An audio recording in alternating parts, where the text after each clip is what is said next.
Gostaria de começar por dizer que aquilo que vou apresentar é aquilo que se pode chamar uma work in progress. Não é um paper acabado, basta dizer que uma das referências que eu considero das mais importantes da comunicação que vou fazer, recebia há 2 dias vinda de França. E, portanto, estou ainda a mastigar os conceitos e a tentar assimilá-los para os poder articular com este percurso sobre a vulnerabilidade e sobre o cuidado que já venho fazendo há cerca de 3 anos. Quando falamos de cuidado, de éticas de cuidado e falamos de vulnerabilidade, a questão fundamental para mim começa por ser sempre uma questão antropológica. Acho que só podemos pensar efetivamente o cuidado ancorados numa base filosófica que é uma base filosófico-antropológica. E é por isso que dei como título, introduzindo uma pequena variante no título que vem anunciado no programa, dei como título a esta comunicação de uma antropologia da vulnerabilidade às éticas do cuidado. A questão de pensar a vulnerabilidade e de pensar o cuidado remete-nos necessariamente para o corpo e remete-nos para uma antropologia do corpo. Eu gostaria de, numa primeira nota introdutória a esta comunicação, recordar as 2 grandes matrizes antropológicas do pensamento do corpo na modernidade. Porque elas são marcantes e são marcantes ainda hoje. Ainda ontem, no comentário a uma das conferências que foi feita, eu recordava isso mesmo. Por um lado, aquilo que poderíamos chamar uma antropologia do corpo no quadro de um pensamento dualista, de que é exemplo paradigmático a antropologia cartesiana, e que nos faz uma caracterização do corpo como objeto, e que do corpo como objeto passa uma apresentação do corpo como máquina, mas essa antropologia dualista entre o corpo, a dimensão corpórea e a dimensão mental ou espiritual ou a alma humana, como lhe chama Descartes, repercute-se numa onda de dualismos que são extremamente importantes no contexto da relação com o corpo humano. Em primeiro lugar, um dualismo entre razão e afetividade, ou paixão, e não podemos esquecer que as paixões são definidas por Descartes no Tratado das Paixões da Alma como ações do corpo sobre a alma, e é por isso que são paixões da alma. Em segundo lugar, um dualismo entre sujeito e objeto, que é um dualismo simultaneamente gnoseológico e, ao mesmo tempo, ético. É um dualismo que assenta, sob o ponto de vista gnoseológico e epistemológico, assenta claramente no primado da visão. O sujeito é o sujeito que vê e o objeto é aquilo que é visto. Depois, em terceiro lugar, a caracterização, deduz-se daqui a caracterização de uma razão técnica e instrumental como via de acesso, precisamente, ao corpo objeto, e, finalmente, tudo isto se repercute depois numa centração no ser individual, na medida em que o primado da visão corresponde simultaneamente a um primado da análise e a um primado da fragmentação da realidade.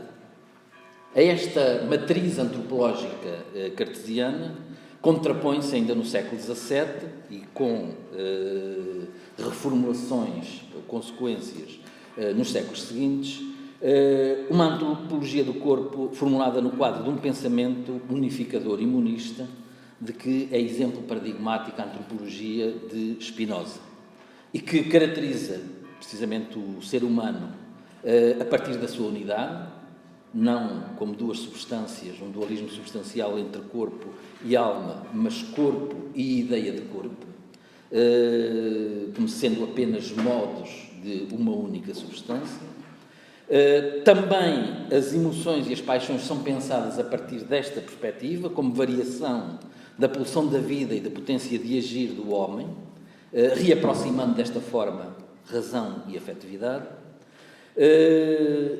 postulando ao mesmo tempo a elaboração de uma razão emotiva num processo de libertação ou de salvação, para utilizar o termo de Spinoza, que passa pela afirmação da potência de agir e da pulsão de vida do próprio ser humano, e tudo isto no quadro de uma integração na natureza, portanto, não um isolamento do homem, mas uma reintrodução do homem na natureza, na medida em que, mais do que o homem ser substância, é a natureza ou a totalidade da natureza que é, efetivamente, substância. Poderia invocar, e invoco aqui porque me referirei a ele no final da conclusão, como uma ressonância, deixem-me utilizar desde já esta palavra, da antropologia de Spinoza no século XX, a antropologia de Lilienthal, que curto-circuita completamente esta visão dualista cartesiana do homem, do ser humano, quando, ao responder à pergunta, o que é que eu sou, diz, eu sou um corpo que diz eu. E isto é, de facto, uma afirmação que curto-circuita todos os dualismos. Ora, o que é que põe em causa o dualismo tão marcadamente assinalado por Descartes e de que Descartes teve consciência da fragilidade, sobretudo na altura em que iniciou e desenvolveu a sua correspondência com a princesa Elizabeth? É precisamente a situação pática do ser humano, ou seja, aquilo a que nós poderemos chamar a sua vulnerabilidade. A vulnerabilidade afeta o ser humano como um todo, na sua dimensão física e corpórea e na sua dimensão psíquica e espiritual. E reparem, não é por acaso que o dualismo de Spinoza é apresentado numa obra que tem como título Meditações sobre a Filosofia Primeira, e o dualismo de Descartes é apresentado numa obra que tem como título Meditações sobre a Filosofia Primeira, e o monismo de Spinoza, a filosofia de Spinoza, é apresentada numa obra que tem como título Ética. E essa ética é uma ética que, no fundo, se apoia naquilo que podemos chamar uma patética desenvolvida na terceira parte e no princípio da quarta parte da ética. Ora bem, é por isso que me parece importante começar esta reflexão, que vai passar depois para as éticas do cuidado, começá-la por uma caracterização daquilo a que chamam uma antropologia da vulnerabilidade. Eu gostaria de começar exatamente por uma definição de vulnerabilidade. O que é que entendemos por vulnerabilidade? Em termos muito gerais, já foram dadas muitas definições no âmbito deste colóquio, deste congresso, mas em termos muito gerais eu diria que a vulnerabilidade é a exposição, neste caso concreto estamos a falar de antropologia, a exposição do ser humano ao que lhe é exterior, numa relação, e isto parece-me extremamente importante, numa relação marcada pela assimetria. Já direi porque me parece extremamente importante sublinhar esta segunda parte da definição. Não é apenas uma exposição ao que é exterior, aí estamos perante a relacionalidade, a dimensão relacional do ser humano como base desta antropologia da vulnerabilidade, da relação com os outros, com o mundo e também consigo mesmo, mas a vulnerabilidade começa por ser uma relação assimétrica, não é apenas uma relação. É uma relação assimétrica com o outro polo da relação. E, por isso, ontem, por exemplo, a Ilse Zirmel fazia uma distinção entre as noções mais negativas e as noções mais positivas de vulnerabilidade. E, quando nós analisamos as noções mais positivas de vulnerabilidade, elas são de tal maneira vagas que praticamente correspondem à situação pática do ser humano, à sensibilidade do ser humano, esquecendo uma nota fundamental do conceito de vulnerabilidade que eu vou buscar para sublinhar exatamente esta relação assimétrica, que eu vou buscar à sua etimologia. É que vulnerabilidade vem de vulnus, vulneris, que significa ferida. E isto é extremamente importante. Portanto, não é apenas uma relação com uma relação de exposição ao que é exterior. É uma relação de exposição que, sendo marcada pela assimetria, pode provocar feridas no sujeito que assim se afirma e se reconhece como vulnerável.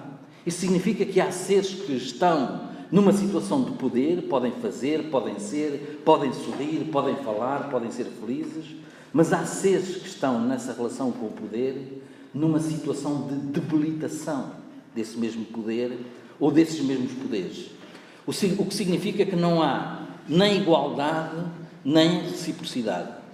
Dessa relação assimétrica gera-se, ou pode gerar-se, uma relação de dependência. A vulnerabilidade significa ao mesmo tempo uma relação desfavorável com o mundo ou com o contexto. Significa que o ser humano vê ameaçada a sua capacidade para fazer face aos desafios do que o rodeia, seja o mundo social, seja o mundo físico. E daqui resulta que a resposta à vulnerabilidade inclui simultaneamente, e não podemos esquecer isso, uma vertente ética e uma vertente política. A vertente ética na relação com o outro e a vertente política na relação com o contexto, seja o contexto natural ou seja o contexto social. E daqui eu partiria para afirmar alguns traços para uma antropologia da vulnerabilidade. E antes de formular esses traços, eu gostaria de chamar a atenção para o facto de que é necessário termos em conta e distinguir, mas ao mesmo tempo particular, vulnerabilidade e vulneralizado, ou vulnerabilizado. Se há vulnerabilidade, ou seja, a possibilidade ou o facto de se ser vulnerável, quando essa vulnerabilidade se concretiza, transforma a pessoa vulnerável numa pessoa vulnerabilizada. E a ética que responde a uma antropologia da vulnerabilidade não pode ser apenas uma ética pensada no quadro da possibilidade de ser, ou seja, do vulnerável, mas tem de ser também uma ética daqueles que, sendo vulneráveis, foram vulnerabilizados. Uma mulher vítima de violência doméstica é simultaneamente vulnerável e vulnerabilizada. Um sem-abrigo é simultaneamente vulnerável, mas já é vulnerabilizado. Ou seja, a vulnerabilidade já não é apenas uma possibilidade. Traduziu-se em feridas que efetivamente se exerceram sobre esse sujeito. E, portanto, é nesta polarização da vulnerabilidade como possibilidade para a vulnerabilização como facto, como ato, que eu vou procurar desenhar e enunciar alguns traços, 6 traços, para uma antropologia da vulnerabilidade. Primeiro traço, a relação com o tu na vulnerabilidade ameaça desestruturar-se, e eu vou utilizar sempre aqui a palavra ameaça, na medida em que faço esta articulação entre a possibilidade e o ato de se ter sido vulnerabilizado. A relação com o tu ameaça desestruturar-se em todas as suas dimensões da vida humana e a existência humana perde a sua dimensão dialógica, que é uma dimensão construída através da comunicação em que mente e corpo, linguagem e comunicação corporal têm um papel fundamental. Segundo o traço, a vulnerabilidade ameaça a identidade do ser humano, ou seja, a construção do nosso self, em interação com o outro, porque a identidade é sempre uma identidade dialógica. E por isso, um ser vulnerável é sempre um ser cuja identidade está em vias de fragmentação ou de dissolução. Mas a identidade constrói-se também na relação de cada um consigo próprio e, por isso, na narrativa de si próprio. Pelo que, ao perder-se a interação com o outro, corre-se o risco de se perder também a relação consigo próprio. Essa vulnerabilidade na construção da identidade passa simultaneamente tanto pelas ideias e as imagens da mente, como pelas ideias e as imagens do corpo. A nossa identidade depende também do modo como nos reconhecemos no corpo que somos, no meio dos corpos que os outros são ao nosso lado. Terceiro traço, a vulnerabilidade ameaça a gestão do tempo da existência. Em primeiro lugar, desequilibra a relação com o passado, que se torna uma sombra desfocada ou se expande de tal modo que não deixa olhar nem para o presente nem para o futuro, fazendo viver um passado de tal modo expandido que não deixa espaço para a imersão no presente e transforma assim a angústia do tempo na angústia da saudade. A angústia da saudade é a doença da saudade. É a vivência de uma saudade que é apenas dor e que não se deixa contaminar pela alegria. Mas a relação, esta destruturação da relação com o tempo, no fundo, a vulnerabilidade desequilibra a relação também com o futuro, porque a angústia do presente ou a saudade do passado bloqueiam a capacidade de se inventar e de se projetar para o futuro, e a perda do futuro é também, ao mesmo tempo, a perda da esperança. É mais uma vez a clausura do tempo. Mas a perda do futuro é também a perda da promessa. O homem é ato e promessa. Ato e potência, dizia Aristóteles e diziam os escolásticos. E ser ou estar vulnerabilizado é ser incapaz de prometer, de assumir a dimensão do compromisso, de montar nas asas do vento e prometer a partida para outras paragens e para outras viagens. Quarto traço, a vulnerabilidade ameaça a capacidade de sentir com o corpo, com a pele e com os gestos. Em primeiro lugar, nós aprendemos desde a nossa mais tenra infância no rosto dos outros, na pele dos outros, nas mãos dos outros, e aprendemos os outros com o nosso olhar, a nossa pele e as nossas mãos. Em segundo, aprendemos como seres que amam e seres que são amados no corpo. Aprendemos homens e mulheres no corpo, aprendemos o prazer e a dor no corpo e com o corpo. Em terceiro lugar, aprendemos-nos na nossa pele, pois a pele, ao mesmo tempo que é a nossa fronteira com o mundo, é também a nossa ponte de contacto com o mundo, pois, como considera Didier Anzier no livro Le Mot à Peau, a pele é um mediador relacional. Em quarto lugar, aprendemos nas grandes experiências limite, que são também experiências do corpo e no corpo. A experiência da doença nossa e dos que amamos é uma experiência do corpo e com o corpo. E a experiência da morte daqueles que amamos é a experiência da proximidade e do afastamento de corpos que, sendo os corpos deles, já não são eles no corpo que eram. Em quinto lugar, efetivamente, se o corpo é ponto de passagem para a vida, o corpo é também ponto de passagem para a morte. A solidão, por exemplo, pode ser o início de um processo de despedida do corpo, que pode culminar com o suicídio, que é a despedida total do corpo, de modo que a desatenção ao corpo é o sinal mais visível do desprendimento da vida. E daí que seja tão importante a valorização da relação com o corpo próprio. As terapias para a solidão podem bem passar por terapias somáticas, em que a pessoa só começa por reconciliar-se consigo ao reconciliar-se com o corpo que também é. Se o suicídio é o culminar de um processo de despedida do corpo, o reencontro do corpo pode ser o início de um processo de uma nova vida para aquele que do corpo se está a despedir. Quinto traço, a vulnerabilidade intensifica-se na ameaça da perda da voz e da palavra.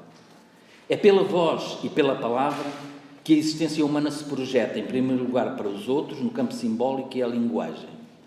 Como sons emitidos pelo corpo e acolhidos pelo corpo, fazem parte do corpo que o homem é.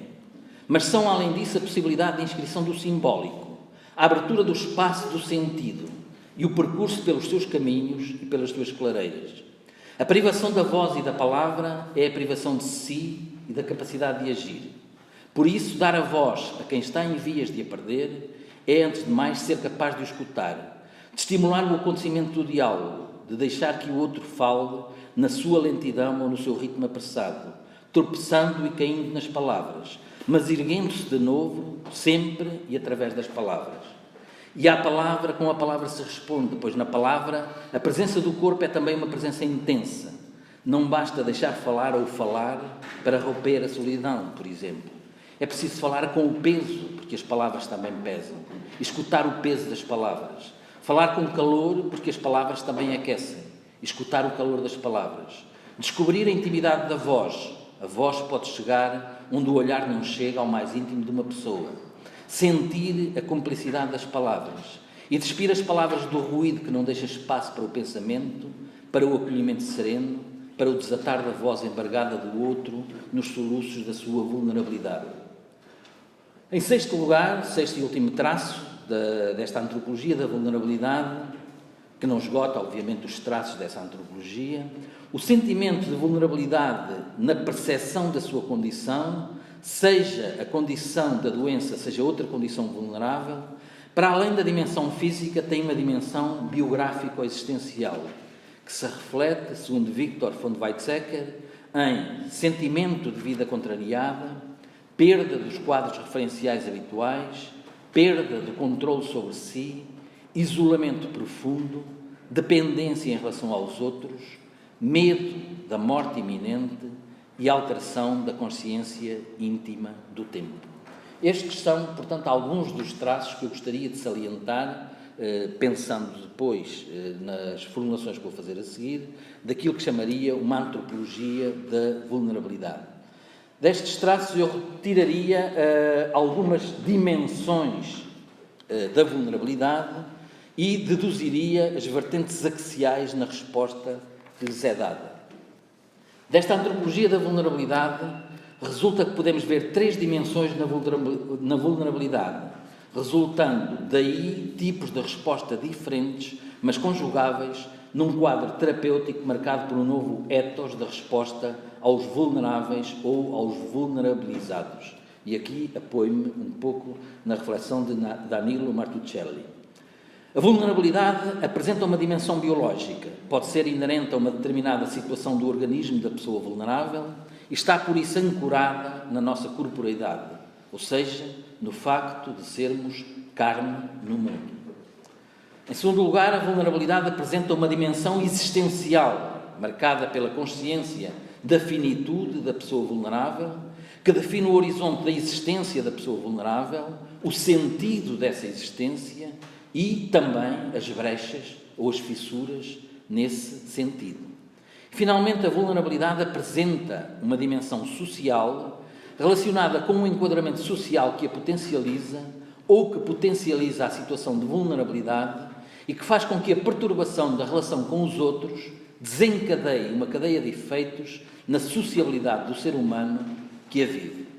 Ora, é face a estas três dimensões e às notas resultantes de uma antropologia da vulnerabilidade que enunciei, que emerge um triplo eixo que deve comandar a intervenção em situações de vulnerabilidade.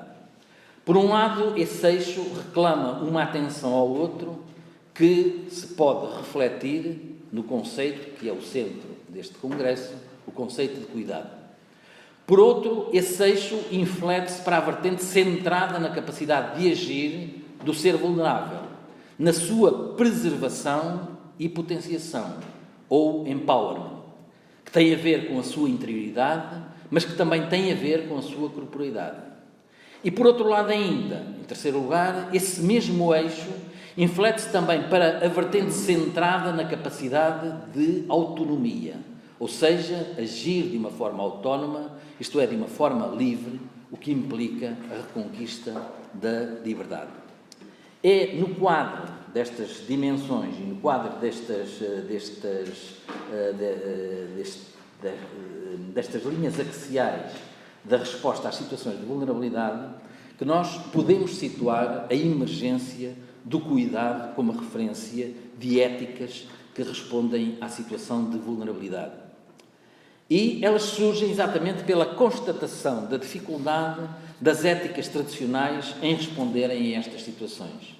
Em primeiro lugar, não respondem completamente a estas situações as éticas eudaimonistas, assentes no conceito de felicidade, porque a vulnerabilidade é justamente a ameaça à felicidade e a felicidade em perigo.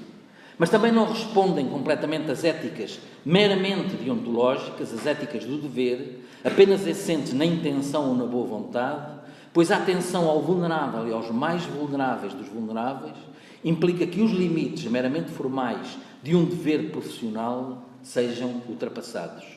Por outro lado, em terceiro lugar, também não respondem completamente às éticas teleológicas, mobilizadas apenas por fins e valores abstratos, como o bem descontextualizado da situação concreta em que vivem os seres humanos, uma vez que não há vulnerabilidade em abstrato. A vulnerabilidade é sempre concreta e é sempre diferente de caso para caso.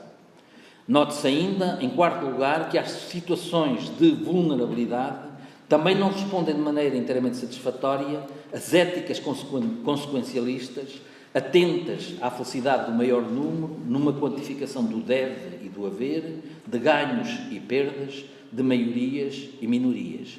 E, por fim, em quinto lugar, também as éticas da justiça, por mais importante que seja o conceito da justiça e a sua articulação com o conceito de cuidado, parecem insuficientes porque elas se colocam apenas num horizonte universalista, garantia da imparcialidade e da igualdade, em que todos os seres humanos são idênticos, quando o princípio da vulnerabilidade vem mostrar que todos os seres humanos são diferentes.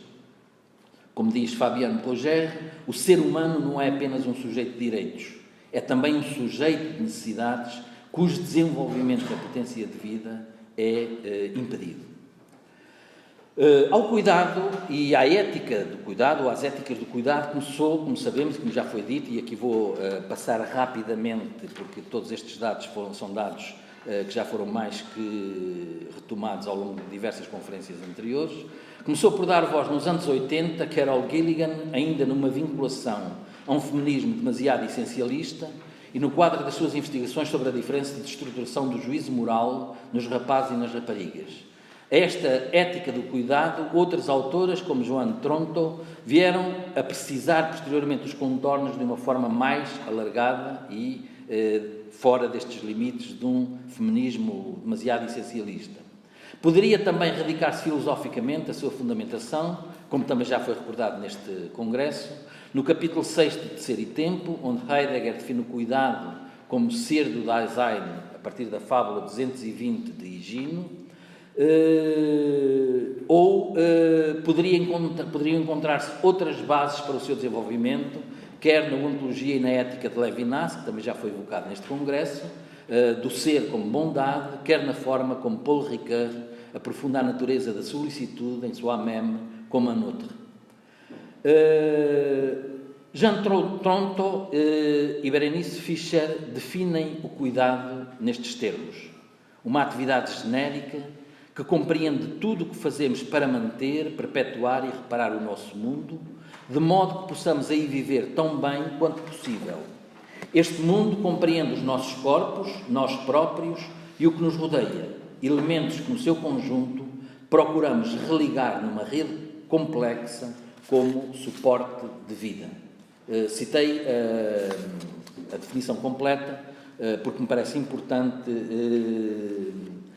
esta forma como o conceito de cuidado aparece aqui como dizendo tanto respeito aos outros, como dizendo respeito ao ambiente e a tudo aquilo que se prende com uma vida e uma vida boa e se inscreve no mais profundo da nossa corporeidade.